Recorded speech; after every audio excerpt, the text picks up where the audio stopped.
pessoal, sejam bem-vindos à Jornada de Profissões 2025. E a nossa primeira convidada é a psicóloga clínica Josimere Pontes. Josimere, eu queria começar te perguntando como é que você escolheu ser psicóloga? Se fosse para escolher hoje a profissão, seria mais fácil. A compreensão do que é a psicologia, da profissão de psicologia, hoje ela é muito conhecida.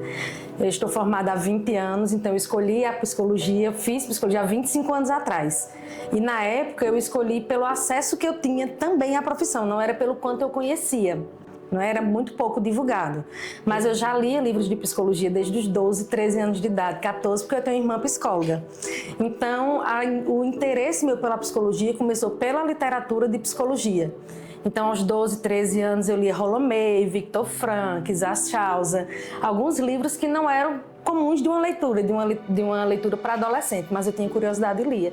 E aí foi despertando o interesse pela profissão. Já tinha minha irmã que eu conhecia mais ou menos o que era a psicologia, mas ainda de uma forma muito superficial, porque há 25 anos atrás era bem pouco divulgado. Hoje a gente já tem uma compreensão muito maior do que é a psicologia, aonde ela chega, o que ela atinge.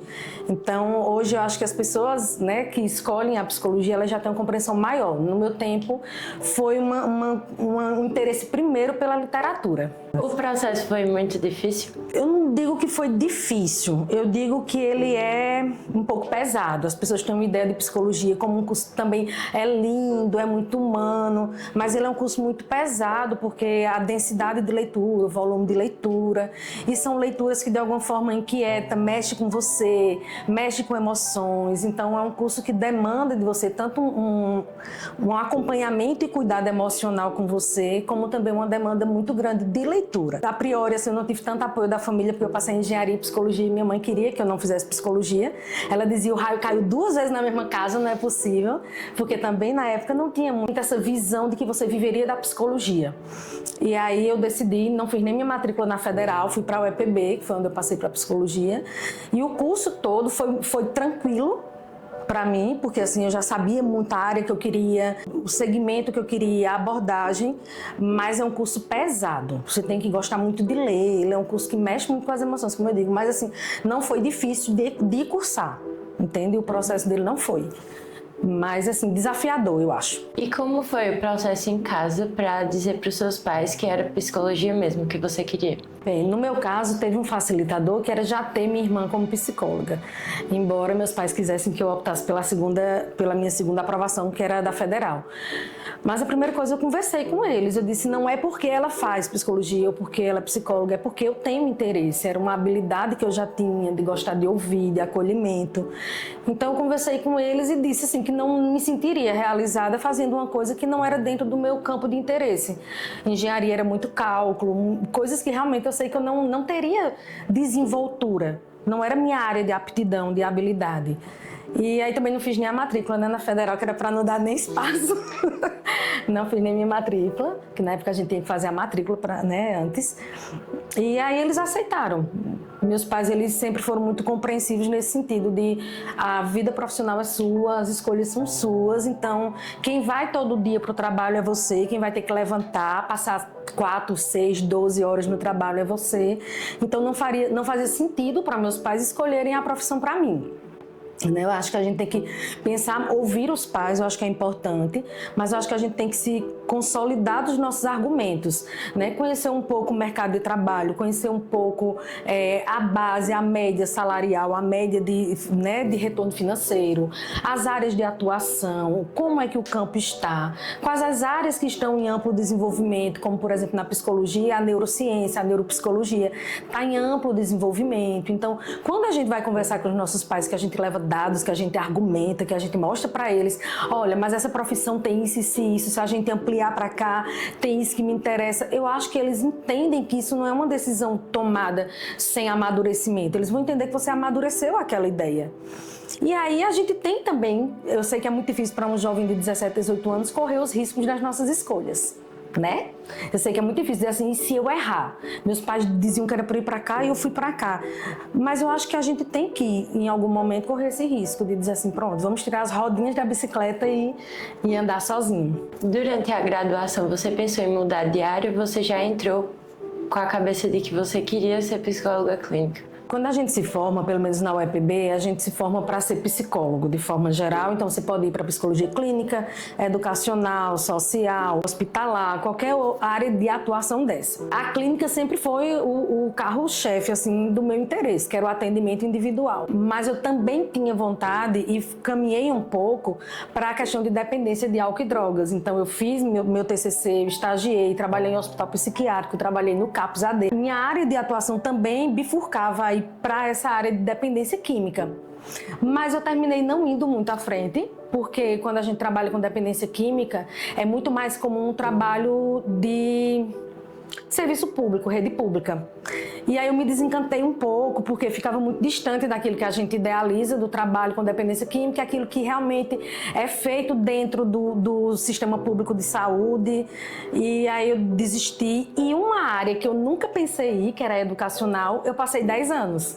Eu fui convidada, passei por um processo de seleção e fiquei trabalhando no Motiva. E era uma das áreas que na graduação eu dizia, não, mas eu não me vejo em educacional. E eu fui, aí comecei a me especializar e gostar, e eu passei 10 anos. Então, na psicologia, a gente tem um leque muito amplo, muito. Né? A psicologia jurídica, forense, psicologia desportiva. E nem tudo a gente tem tanto acesso na faculdade. A gente precisa depois ir atrás. E aí você pode descobrir no meio do percurso ou depois de se formar, um caminho que você nem pensava que ia se encantar. Mas o que eu achava que eu ia, não fui, e o que eu achava que eu não ia, eu fui. Né? E deram certo. E quais são os maiores desafios que você pode elencar da sua profissão? Hoje a gente tem muito acesso à formação, a gente tem muito curso, muita especialização e tudo, mas é muito rápido as informações e as mudanças, a alteração de diagnóstico, de medicação.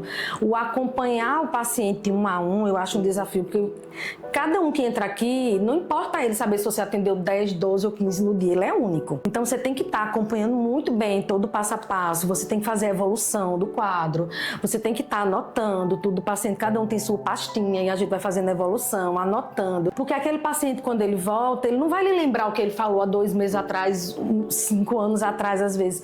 Você tem que realmente ter todo o documento, contar com uma memória boa. É um desafio porque ele é único. Não importa quantos você tem, aquele paciente é único. Eu não vejo hoje dificuldade em ter número de pacientes. Ao contrário, eu acho que se a gente for abarcar os pacientes todos que chegam, a gente não dá conta de fazer um atendimento melhor. Porque depois da pandemia, principalmente, assim, foi uma procura muito maior, exacerbada da psicologia. Então, acho que tem hora que a gente tem que dizer até onde eu vou, até onde eu paro. E um desafio muito é a questão emocional da gente. Porque a gente não lida, ninguém vem para o consultório de psicologia para contar piada ou não vem. Cada um vem com sua demanda muito densa. Então, a gente escuta 4 pacientes de manhã, 6, à tarde, 8. E quando você sai, você tem que entender que você sai dali, você tem sua família, você tem sua vida. E às vezes está bem emocionalmente, saber parar um pouco. Saber dizer, não estou mais pegando paciente novo, não estou com a agenda aberta. Para respeitar um pouco esse seu limite, porque o desgaste da gente não é físico, mas é um desgaste emocional muito grande. Não tem como a gente dizer assim, você se protege 100% das emoções do paciente, não tem como. Tem demandas muito pesadas, muito difíceis, que a gente sente junto, que a gente sai um pouco abalado, que a gente chora às vezes. E você tem que dizer assim, eu tenho que estar o tempo todo muito atenta a como eu reajo, como minhas emoções reagem. Não é um computador, você não está ali com nada físico, é tua mente o tempo todo. E a gente absorve também, né? Mas a gente vai se treinando, vai fazendo nosso acompanhamento também terapêutico, mas eu acho que os desafios são esses. E quais são as melhores coisas da sua profissão? Eu acho que primeiro de tudo é ter sentido para o que eu faço. Eu saio todo dia de casa, deixo minha família em casa e saio sabendo que eu tenho um para quê. Eu não vou sair de casa para ganhar dinheiro apenas, vai muito além, sabe? Aquela coisa de querer ajudar, de poder ajudar, ver o progresso dos pacientes. Você vê as pessoas tendo uma vida mais funcional depois de uma terapia, isso é muito gratificante. Você entender que você pode causar um bem naquela pessoa, que você pode trazer um bem-estar. E quantas pessoas esperam o dia da terapia para vir aqui, para ser ouvido, para ser acolhido e dizer, ai, como eu me sinto bem quando eu saio daqui, eu estava ansiosa pelo dia. Ou então, tem como antecipar porque eu estou precisando tanto, e você vê que ela sai e dá um abraço às vezes, assim, de pronto, dividir com alguém, isso não é só meu. Então vai muito além só de uma profissão que se ganha dinheiro, tem muito sentido. sabe, no que eu faço. Tem outras vantagens de poder fazer meu horário, né? Eu começo na hora que eu quero, eu termino na hora que eu quero. Se eu quiser ter um dia livre, uma tarde livre, uma manhã livre, eu também, porque eu sou autônoma. A vantagem também hoje do reconhecimento, eu acho que psicologia hoje a gente não precisa mais estar pedindo para que as pessoas respeitem a profissão, de achar que, eu faço o mesmo que o psicólogo faz. Todo mundo é meio psicólogo, não. Hoje em dia todo mundo já sabe, terapia é terapia, conversar comigo é conversar comigo. Então, a gente não tem mais que estar lutando tanto por esse reconhecimento, as pessoas já reconhecem. Algumas habilidades também emocionais, socioemocionais, para lidar com coisas do dia a dia. Não é que a gente vai se terapeutizar, eu sou minha própria terapeuta, mas a gente já identifica algumas reações nossas, alguns comportamentos.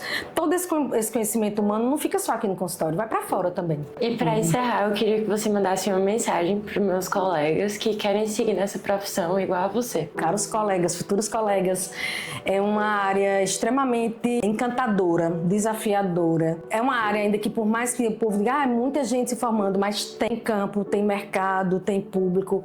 Mas uma coisa que eu digo assim, venha se você também tiver muita empatia, acolhimento. Eu acho que essas são duas características que a faculdade não lhe dá. São características pessoais. Eu gosto de ouvir, eu gosto de acolher, eu gosto de me colocar no lugar do outro, eu sinto a dor do outro, eu tenho essa facilidade. Então venha, porque você vai estar no lugar certo.